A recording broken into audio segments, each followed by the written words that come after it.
So when it says here, as I read on, in the Dignity Choice pamphlet, it says, a plan is only the beginning. No matter how good our plan of eating is, no matter how good and amazing, and you have all of these things and you weigh and measuring, no matter how good all of that is, and how supportive our meetings. So it's saying the meetings, no matter how supportive they are, and the friends are, with all my problems with the food, the alcohol, I used to, these are all just human beings. We all are in the same human experience. There's nothing anybody can tell you or teach you that you don't already know. What that means is that the answer to our food addiction, our addiction to alcohol and drugs and people, now we're talking about the food, is getting centered. When I'm centered and when I have that spiritual, I want spiritual bread. Do I want the synthetic stuff, man-made stuff? I have lists here, 20, 50 ingredients. Pick up something at the grocery store. And again, always to let people know my plan is eating healthy, natural stuff. That's God-inspired. My body's God's temple. When I'm centered and I feel good, I want spiritual bread. And it's easy to stay away from, when you have spiritual bread in your life, when you're spiritual and you have your higher power is like higher consciousness, that source within you, the joy, the happiness here, you look at these things outside, you look at the food, the alcohol, the drugs, and you can resist them.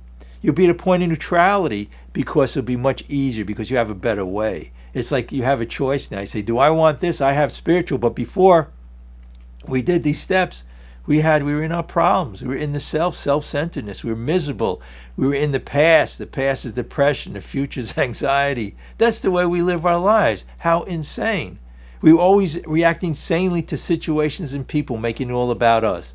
I mean, a person who comes up and does something to us and says something not nice to us is crazy, and they shouldn't be doing that. They say hurt people. But who's the insane one? I had to realize my reacting to their insanity was insane. They say if you try to figure out an insane person, you become insane. But anyway, let me read on here. And it says here, we will experience lasting recovery only if we work the 12 steps. Again, I just want to say that, when we say the 12 steps, and when I came in the program, I thought, people say OA, all of these, there's some kind of cult, right? These steps, when you read the first part of this big book and you read these steps, they encompass the ancient philosophies, Greek and all the different philosophies from back then, all the Eastern, Western religions. What does step 11 say? Prayer and meditation, okay? So we have all these people come over and we do all the meditation, but it's in all religions. And then we have prayer and faith. This whole program talks about that faith and prayer coming to a higher power, practicing your own religion in relation to these steps. Realizing that it's not, the whole thing is this, look. Just realizing, if you want the simple about it, is it's not about us. When we lose ourselves, the whole world opens up to us.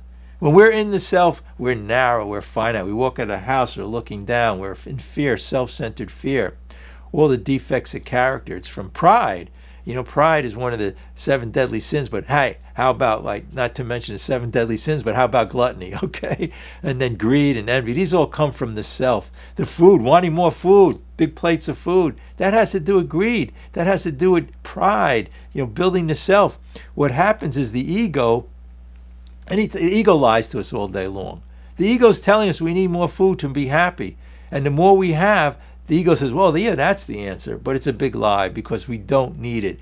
The corporations, everybody's lying to us, telling us, even when we grew up, the way, we taught in school, we had to be better at sports, better academically, we had to make more money, more success. That's all a big lie.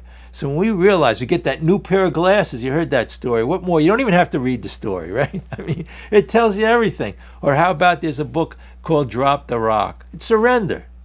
And it's telling us here, it's about 12 steps.